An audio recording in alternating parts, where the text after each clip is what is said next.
was recently diagnosed with cancer.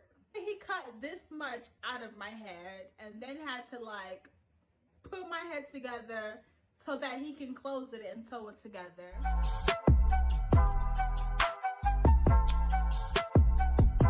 Hey guys, welcome back to my channel. It's me, Demi.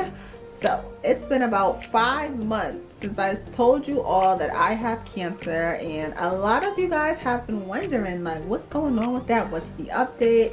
First and foremost, I'm still alive. Like, this isn't a hologram, like this is the real deal, okay? But if you have no idea what I'm talking about, definitely check the link in my description box. That's where the first video will be about, just so we can catch you up to speed. But anyways, here is the updated version, the updated video, or the updated news on what's going on with my skin cancer. Let me just remind y'all where we left off at. So they took a big chunk out of my head, sewed me up, sent me on my way so I can get an MRI done and a PET scan. So I had to get those scans done just so they can see if the melanoma has spread, and thankfully they did not. But when the scans came back, it did show that they weren't able to get all of it, so I would have to get another procedure done. And one of my scans also showed that one of my lymph nodes in my neck, it was swollen, so they wanted to go into my neck and take it out to make sure that it wasn't affected by melanoma or things like that, because that's what cancer likes to do. Cancer likes to not just stay where it's at, because it was in my head, in case you're not up to speed, but it doesn't like to just stay in one spot. Like, it likes to go other places, and how it gets to the other places is it travels by your closest lymph node. Hold on, because I got something on my arm. Hold on. I feel like something, a piece of hair or something, is on my arm. But yeah, cancer likes to catch a ride onto your lymph nodes and spread throughout your body. So if one of them gets affected, it's most likely that that lymph node is gonna spread to other places. So they was like, oh no, we're not doing that. We finna see if this one is affected. It was swollen, but they didn't know if it had spread to it or not, but they were gonna just take it out just as a precaution. Therefore, I had to get a third surgery. You count that correct. 1, 2, 3. I had to get a third surgery just so they could take this lymph node out. They had to cut that sucker out, and they had to go back into my head to get the rest of the cancer. But this surgery was a lot different than the first two, because this one was more major, because I was going to be under general anesthesia. I have never been under anesthesia before, and I was scared. I was especially scared because it's just like, I didn't have anybody to come with me to my appointment. I didn't have anybody to go with me to take me to get my surgery. I didn't have anybody to like hold my hand. So I was feeling very alone and very scared. Like, I even ranted a little bit before my surgery, because I literally had to drive myself to my surgery. Like, roll a clip to when I was going off. I just really wish that I had more family or friends, because trying to find somebody to actually like pick me up for my surgery is ridiculous. Like, it really like makes me feel super alone. I mean, I am alone. Like, I go to all my appointments by myself. Like, there's nobody there in the hospital with me. And to have like cancer is like really scary. And I had to go to the doctor today, and they were like injecting my head with stuff, and it hurt so bad. I was like literally in there crying, and I was just there all by myself. But yeah, 5 a.m. hopefully I'll be done with this whole cancer situation. So that little rant was on my Your Muslim Homegirl Instagram account, and not my best moments, but I was so frustrated and I was so scared, because it's just like, I had no one to take me. I literally had to drive myself to the freaking hospital. And when I got up there and they asked me for my emergency contact, I'm just dumbfounded, because it's just like, I don't know who to put. I don't have any family in New Jersey. I'm the only one that's in New Jersey. But thankfully, my cousin was able to pick me up from the surgery, so I didn't have to drive home all woozed up on anesthesia and whatnot. Anyways, back to the surgery. So when I got there, it was at the crack of freaking dawn. It was before dawn, because there was no sun outside. Like, days or weeks leading up to my appointment, they never told me what time my surgery was. They just said, oh, we'll tell you a day before what time your surgery was going to be, which I thought was pretty inconvenient. Like, how you gonna tell me a day before what time my surgery is? Like, Do y'all think my time just revolve around having a surgery? I got stuff to do. I gotta work. I gotta take care of Princess. I gotta make YouTube videos. Like, how you just gonna tell me a day before what time my surgery was gonna be? And that time turned it out to be 5 o'clock in the morning, okay? So I got there at 5 o'clock in the morning or whatever, and the first thing they told me to do was, you know, strip down. And first of all, I left my underwear on because why do I need to be butterball naked for a head surgery? Like, that's something I did not understand. So I kept my underwear on because y'all not finna catch me slipping, especially because my surgeon was a man. Like, no, I watch way too much SUV to be involved in all of that. But anyways, when I got there, they gave me this pack of, it was like baby wipes or like extreme baby wipes, and it was just like, use each wipe to wipe off each limb. This is my first time having surgery, so I don't know if they thought I was dirty or not, but it's probably just because they wanted me to be sterile, especially with COVID going on and whatnot. I don't know if this was you know, procedure before COVID, but this is what I had to undergo.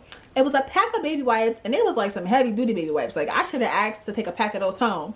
But I had to like scrub each of my limbs, my body, my front, my crevices, all of that, and make sure I was clean. Then I had to like stick this like liquid up my nose and give myself like a COVID test. Like, it was a giant Q-tip, right? It was a giant Q-tip, and I had to stick it up my nose and like clean it out, put it in and out. Like, I was like making wudu. If you're Muslim, you know what wudu is. But that was very uncomfortable because I don't like stuff going up my nose. Like, nobody really does except for the cokeheads, people that do drugs. But I really don't like stuff going up my nose. And I have been, like, all the times I had COVID, I think I had COVID like twice or 3 times, I don't know, I was able to avoid having to use the Q-tip thing to go up my nose to take the test. But yeah, that's what I had to do. I had to clean my nose out, I had to brush my teeth, all of that, and then it was time to go to the operating room. And being under anesthesia, I wonder if it's the same as like being in a coma or like a medically induced coma, because I really don't remember nothing. Like, I did all of that, what I just said, and then they, you know, put me in the bed, rolled me to the operating room, and they put the oxygen mask on my face. They didn't even tell me to like count down from 10 or nothing. It was just like, they put the thing on my face. Next thing I know, I was like coming to, like, from the surgery. The surgery was probably like, I want to say the actual surgery was like 2 or 3 hours. I can't really say because that day is like a daze to me. Like, I can't really remember everything that was going on in that day, but I do remember, what I do remember is being sick as a dog, honey. So when I came to, I was like in a little recovery area. I wasn't in like an actual room yet, and when I woke up, I wasn't like fully awake and like alert, but I was like kind of awake, and I just felt so freaking nauseous. Like, this is the most nauseous I've ever felt in my life. Like, it was literally like I was on a boat, not like a cruise ship vacation enjoy yourself boat. It was like a, I don't know, like a life jacket boat, like the little boat they come to save you in that's not really a boat, but it's kind of like a boat. And I was so freaking nauseous. Like, I've never been this nauseous in my life. Like, I just felt like bleh, bleh, bleh. I was so sick and I was so tired. Like, I remember just when I did wake up, I would just cry and cry. I would just like cry out for the nurse. She would come, but I feel like every time she came, she was like annoyed. And if you're not gonna be a nice nurse, then you don't need to be a nurse. Like, you need to be a nice person, because people really need you in their time of need, and we don't have time for rudeness. Like, I do remember like trying to hold her hand because I was feeling so freaking sick, and she just like pushed her hand away from me. Like, she did not let me hold her hand. Like, excuse me, mean nurse, could you hold my hand in my time of need? She trifling. But anyway, yeah, so I was crying and crying. She was like, oh, what's wrong? I'm like, I am so freaking nauseous. So she ended up giving me a shot, and I didn't see the needle. And one thing about me, I hate needles, I hate shots, I hate getting my blood work done. I do not get the flu shot. Like, I don't take pain well. And she gave me this shot, And it wasn't like a normal shot they take to put in your arm when they take your blood and stuff. I forgot what the shot was called, but it's a type of shot that goes straight into the muscle. And that joint goes so deep into your arm. Like, it got to go past the skin to touch the muscle. That joint hurt so bad. I was in there yelling. Like, when I'm in pain, I'm going to act a fool. Like, y'all are going to know that I'm in pain. I'm not going to be like, oh no. I'm going to... I'm going to scream because I am in pain, and y'all need to know that y'all need to soothe me. That joint hurt so freaking bad. Like, even right now, my arm is still a little tender from it. Like, after the surgery, my arm was tender for weeks, for days. Like, I never thought my arm was gonna recover from that freaking shot. Like, it hurt so freaking bad. I never want that shot again. Like, if I ever have to get that shot, I'm going to refuse it. But the shot was basically to help your body, like, adjust to the nausea from the surgery and things like that, because they give you all types of medications and stuff while you're, you know, under anesthesia. So the shot was basically to stop the nausea. Anyways, fast forward to me getting pushed to the recovery room, which is an actual room, so you're not just in the hallway with everybody in your business. I was awake when they brought me into the recovery room, and I was so happy to see my cousin, because I had texted him before my surgery like, yo, I need you to come get me because I don't have nobody to drop me home. So I was so happy when I saw him. Like, I mean, I was still sick as a dog. Like, I was still sick, in and out of sleep, but when I saw him, I was like really excited. Like, oh yes, I don't have to drop myself home, because even though I was like sick and tired, I was still like conscious, and I was thinking like, oh my gosh, I feel terrible. How the heck am I gonna drive myself home? When I was in the recovery room, well, I don't know. It's the recovery room, and then it's a actual room. But anyways, when I was in that little recovery spot, which is basically like a hallway with a sheet around it, I could see a clock. And every time I would wake up, I would try to look at the clock, because I asked them how long would the surgery take, how long would it take me to get back home, all that kind of stuff. And they told me everything was going to be like 2 hours. Child, well, they told me the surgery was going to be 2 hours. And then I'll probably be like an hour later that I will be able to be, you know, okay enough to go home. But everything was way later. Like I said, I got there at 5 o'clock in the morning. I don't think I left that hospital until like 6 or 7 o'clock at night. But anyways, yeah, so I saw my cousin, and I was really happy about that. So while I'm in my little hospital suite, because you know the hospital room is an upgrade from the hospital hotel, I was laying there and I was just feeling so sick. Like, this is the nauseousest, I don't even like, what is the plural of worst nauseous? Like, I don't even know, but it was the most nauseous I have ever felt in my entire life. Like I said, it felt like I was on water. Like, maybe it wasn't even a boat. Like, maybe I was trying to stand on top of the water, not like stand in the water, but I was on some Jesus stuff. Like, I was trying to stand on top of the water. Like, the water was going this way, and it felt like my body was going the other way. Like, I don't know. It was a horrible, horrible feeling. And I remember when I had to go to the bathroom. One thing about me, when I gotta go to the bathroom, I gotta go right then and right now. Like, my bladder waits for nobody. It has to go. And I really did not want to use the bathroom on myself. So I'm like, I got to get up and I got to get to this bathroom. When I got up, it was like my body shut down. Like, my brain was like, yeah, we gotta get up. We gotta get up. The bladder telling the brain, yeah, we gotta get up. We gotta get up. My body did not move. Like, my body was like... I fell right back down. Like, I could not go up. Luckily, I did not pee on myself or whatever, but I had to get help from my cousin and the nurse to like walk me to the bathroom, because I really could not get up. And it wasn't that I was paralyzed.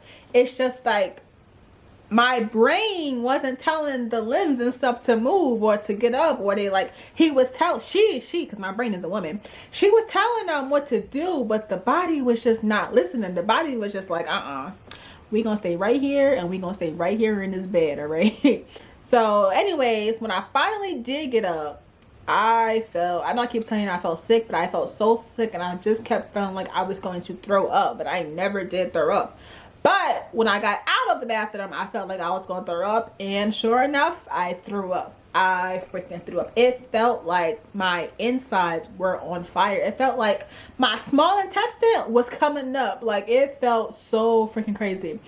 It was just horrible. Like, it was just so horrible. But the weirdest part about it is that after I threw up, I started to feel so much better. I threw up 3 times, by the way, and I threw up 3 times, and when I threw up, it was like green, and I couldn't believe I was like throwing up this much because I hadn't eaten all day. I didn't really eat the day before, so whatever was in my stomach, like, it was trying to find all the crumbs, all the pieces, like everything must come up. So it was a lot of the fluid from the anesthesia and whatever they had in my IV. I was super dehydrated. Like, y'all know it takes me 50 years to drink some water. Like, if you don't know how long it takes me to drink water, follow me on Instagram at DemiDawnXO. I be up there posting me drinking water, and it be taking me so long because I don't know why. I just don't know. It just be taking me a long time. But yeah, when I threw up, I did start to feel better, so I was like really happy about that. But I was still so tired, and I was still so nauseous. Like, I didn't know what to expect, like how I would feel after my surgery. So like, I really slept a long time in that hospital. Like, I really felt like they should have kept me overnight because it was hard for me to move around. It was really hard for me to move around. But anyways, like I said, they didn't keep me overnight. I left the same day around like 6 or 7 o'clock. My cousin drove me home, and on the ride home, I don't really remember it, but I know I was feeling so freaking sick, especially because I was in the car. I had to like lay all the way back. I was sleeping. Just next thing I know is I was like being pushed in a wheelchair, then I was in the car, and then I was home. Like, it was terrible. Like, it was all very terrible. Yeah, so I got home, and then my cousin stopped at the pharmacy to pick up the medicine. So I was on antibiotics for like a week, and then they prescribed me some pain medicine because during my first surgery, that pain was terrible. Like, that pain from my head, it was like the king, the queen. It was the king of headaches, the queen of headaches. Like, my headaches had a headache. My migraine had a migraine. Like, my migraine was a super migraine. Like, it was a migraine with a cape on it with superpowers. Like, that migraine was so freaking bad. So I was persistent about making sure that I have my medication, my pain medication, for this time. And normally I don't like taking pain medications. Like, if there's like nothing that's really wrong with me, I would not take pain medications because I don't want to be hooked on drugs, and I don't want to be dependent upon drugs and drug abuse runs in my family. So I'm not trying to become a crackhead from these drugs. But the way that pain was last time, I know most definitely I was not going to be suffering like I was suffering from last time. So I made sure that my cousin stopped to get the drugs. And the thing is, they didn't even have the drugs. Like, I had to wait till the next day to get my prescription filled. Like, they were really on some BS. But luckily, I had some of the pain medication from my last surgery, and I was able to take that. Like, I started taking that as soon as I got home. Like, I wasn't waiting for the pain to start. I was trying to make it like block those pain cells or those pain receptors as fast as it could, because I could not take it, like, literally. But yeah, once I got home, your girl was out for the count. Like, I probably slept for like 3 or 4 days straight. Like, I was so freaking tired. Like, when I had COVID, I was like literally sleeping for a week, and after the surgery, I was literally sleeping for a week too. Like, I was so freaking tired. Doing the littlest tasks, like, made me so freaking tired. Like, I was out for the count. I think about like day 3 or maybe day 4, I don't know. I should have kept a little journal, but actually no, let me tell you about how the first day I had got home, I didn't have a nurse here or nothing. Like, Princess was no help. Princess the cat, yeah, she was no help. She is not a certified nurse or nothing. But I had to go to the bathroom so freaking bad. It's always these bathroom experiences. But my bed is like lifted off the ground. Like, I love me a platform bed, so my bed is like sits kind of high. I had to crawl. I had to slide myself out of the bed, crawl through my ginormous living room to get to the freaking bathroom. I feel like it took me like 15 minutes to get to the bathroom. And when I got there, I cried. Of course, you guessed it. I cried because I just felt so helpless.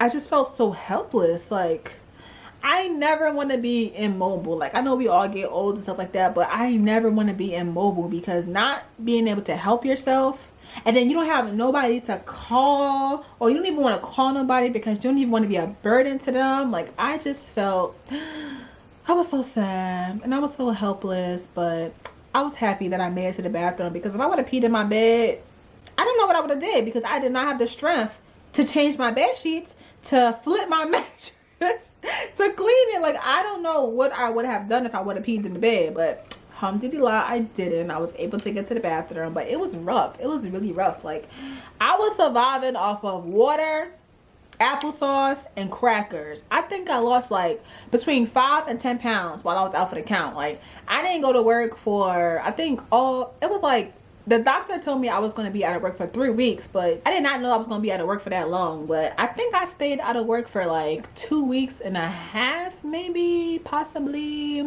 I went back to work sooner than I wanted to, not because my boss was pressuring me to come to work, and she was really understanding about me being able to stay home and to rest and to heal.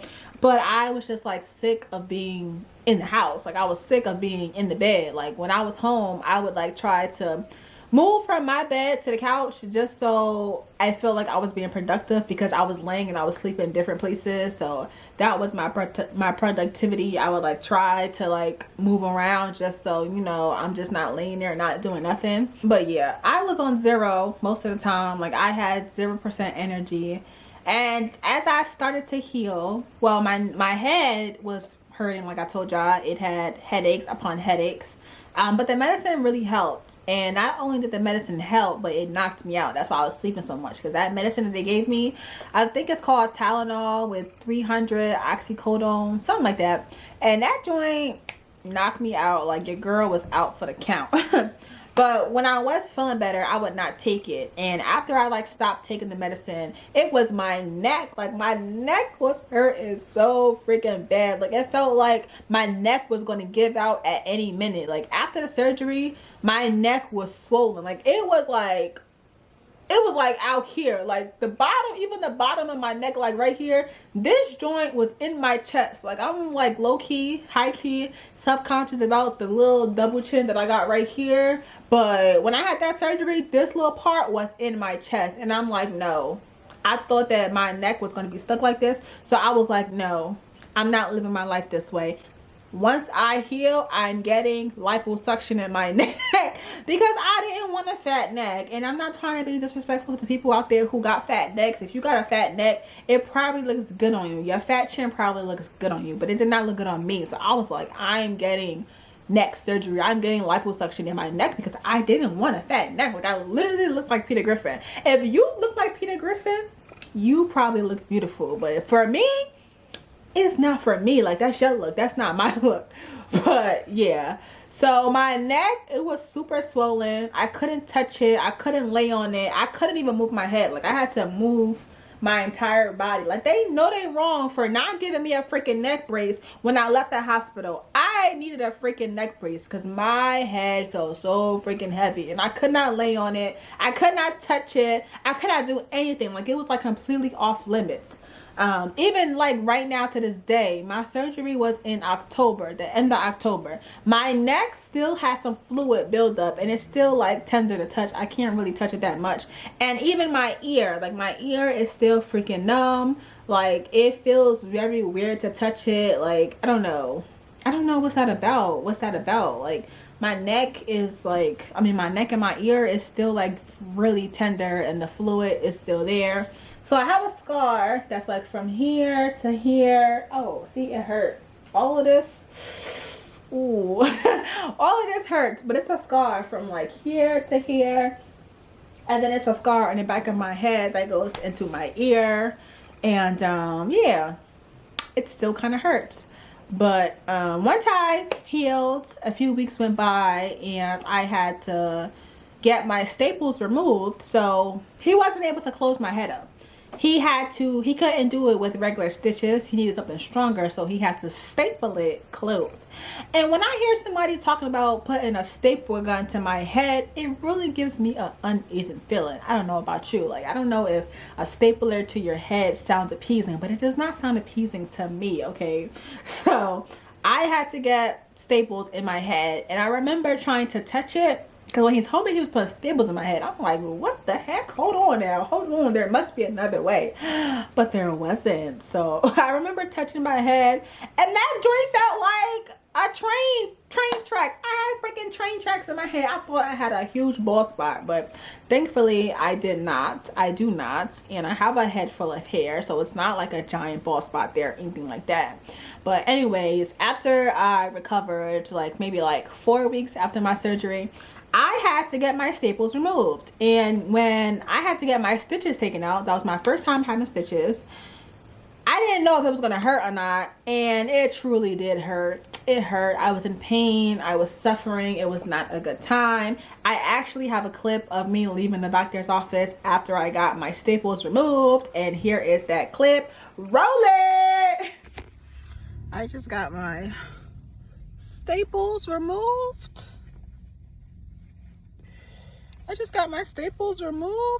Look, I look crazy.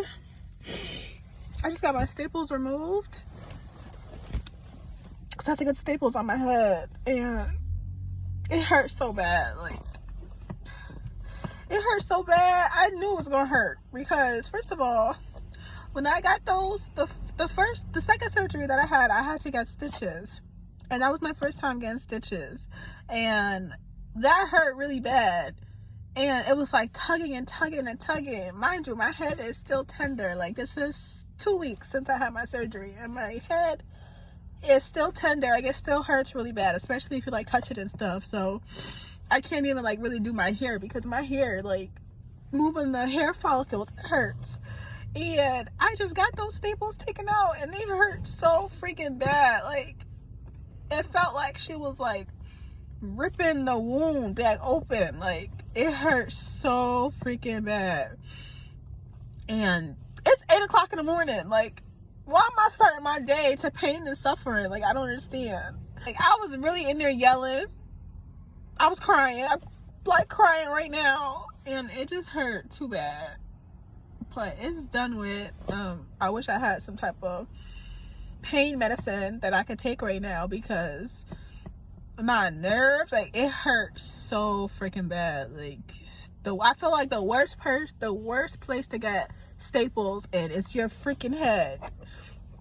And they don't numb it. They don't numb it, like, or put some numbing cream on it. Like, they have numbing cream for tattoos. Why they can't put no numbing cream to get staples out my dang head? Yeah, so that was terrible. That was really terrible. Like, I don't even want to talk about it anymore. Anyway, so more time progressed, and I had to see my surgeon again. Like, this was the first time I've seen my surgeon since the surgery, and he had to tell me about, you know, what they found, everything that he did, even though I knew what he did, but he had to tell me what was going on inside my head. So I actually have a clip of me when I left the doctor's office and I was inside my car. I gave y'all a little update just so y'all can know what was going on. Let's roll that clip as well.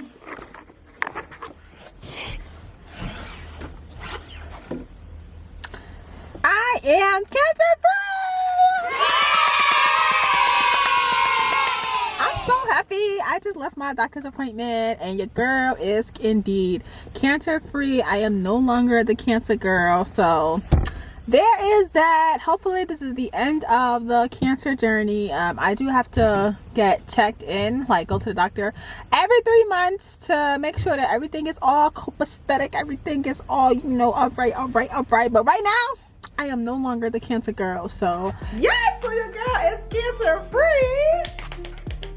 I am so happy that this chapter of my life is over with, and I'm so happy that you guys text me, call me, hit me up on Instagram, wrote me in my comments, checking up on me. I'm so happy and grateful for your thoughts and prayers. Like, God was listening to y'all. If you pray for me, God was listening to you, and you need to pray more often because God don't play about you because he don't play about me, okay? So make sure you get your prayers in because God, he was listening, all right? But thank you guys so much for following along with me me on this journey. I am so happy that I am not the cancer girl no more, because I was really scared, and God don't play about me, like I said, and I'm all healed. So thank you guys so much for sticking beside me and supporting my channel. I'm so happy. Like, can you see the happiness on my face? Like, my cheeks hurt. That's how much I'm smiling, because your girl is healthy. But thank you guys so much, and don't forget to subscribe to my channel, because like I said, I'm cancer free, so that means I'm healthy, and that means more content is coming out. So make sure you subscribe to my channel. Yes, don't try to unsubscribe because you thought I was gonna die. That's messed up to say, but subscribe to my channel. Like this video if you are happy that I do not have cancer anymore. But that's all for now, and I'll see you guys in the next one. Bye bye.